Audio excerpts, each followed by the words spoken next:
Hai teman-teman semuanya, apa kabar? Kembali lagi bersama aku, Yakob Welan. Selamat Hari Raya Paskah ya. Baru saja kita telah melewati Hari Jumat Agung. Jumat Agung mengisahkan tentang Yesus yang wafat karena disalib demi menebus segala dosa-dosa manusia. Salah satu orang yang setia menemani Yesus saat disalibkan adalah ibunya sendiri bernama Bunda Maria. Teman-teman penasaran nggak? Mengapa cuma Bunda Maria saja yang menemani Yesus? Mengapa ayahnya Yesus yang bernama Yusuf tidak ada selama Yesus disalibkan? Kira-kira di mana ya keberadaan Yusuf selama Yesus disalibkan? Penasaran? Oke, langsung saja kita bahas bersama. Yesus masih tinggal bersama ibunya Maria meskipun usianya sudah memasuki 30 tahun. Menjelang Yesus dewasa, sosok Yusuf sudah jarang terdengar di dalam Alkitab. Banyak pro dan kontra mengenai keberadaan Yusuf saat Yesus dewasa. Terakhir kali Yusuf disebutkan dalam Alkitab ketika Yesus berusia 12 tahun.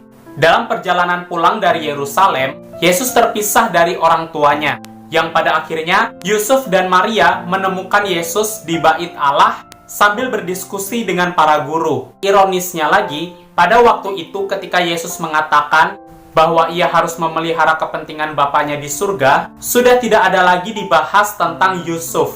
Kita bisa cek sendiri di Injil Lukas bab 2 ayat ke-41 sampai dengan ayat ke-50.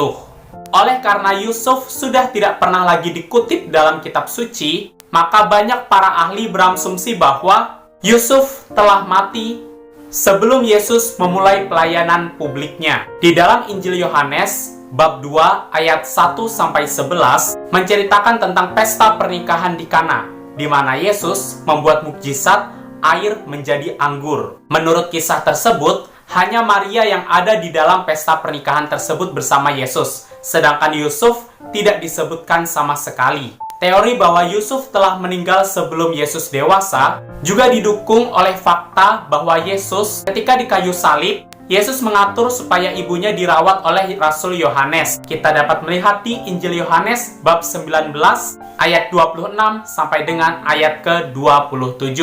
Yusuf dipastikan sudah mati pada saat Yesus disalibkan. Karena jika seandainya Yusuf masih hidup, Yesus tidak mungkin mempercayakan ibunya kepada Yohanes. Jika seandainya Yusuf masih hidup, Yesus tidak mungkin berkata, "Ibu, sekarang aku mempercayakan engkau kepada Yohanes." Pasti Yusuf sudah menolak hal tersebut.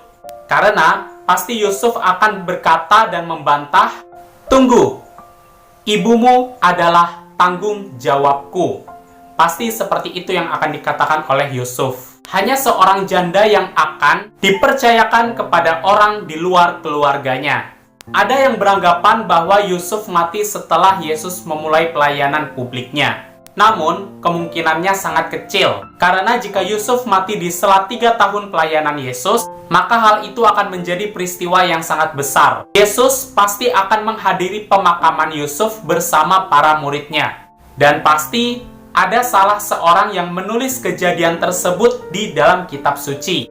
Namun, sekarang kita bisa melihat sendiri bahwa tidak ada kisah yang menceritakan tentang kematian Yusuf atau Yesus mendatangi pemakaman Yusuf. Tidak ada kan?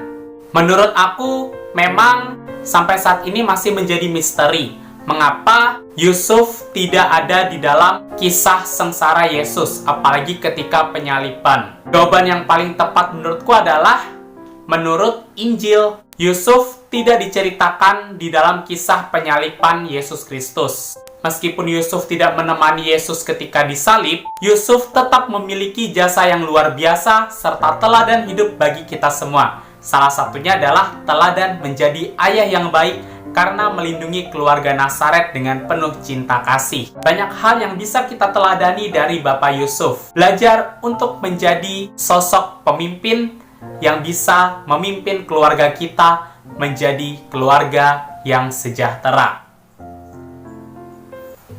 Jika teman-teman memiliki pendapat atau argumen lain, coba deh komentar di bawah. Oke teman-teman, sekian dari pembahasan video hari ini. Semoga bermanfaat untuk kita semua. Sampai jumpa di video berikutnya. Tuhan memberkati.